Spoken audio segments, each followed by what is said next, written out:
let's jump straight into it and do a quick material count when we will notice that we are down a lot of material, a rook and a knight to be precise.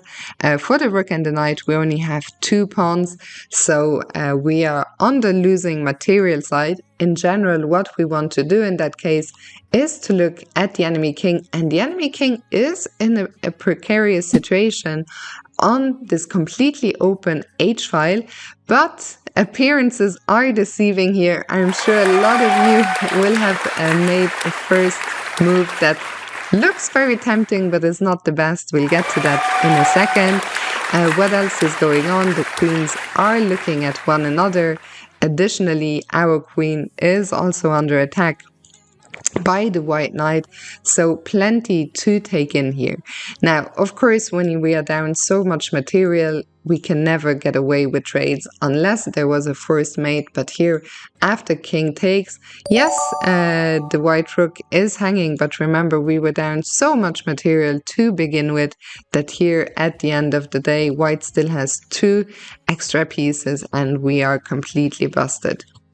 So, remember I said that there is one move that is very tempting and that I'm sure a lot of you will have attempted to make. That move is rook h8. In general, I always encourage you to look for checks. This one looks tempting, but in fact is losing, because after bishop h5 check, we are going to regain some material. Remember, our queen is still under attack, so if we exchange on g5 first, white will recapture with the king, and yes, we can take one exchange here on f1, but after white recaptures, we take on h5. The problem is that at the end of this line, we're still down 1 piece for just a pawn, which is not enough, and white is completely winning in this endgame. So let's go back once again to the starting position.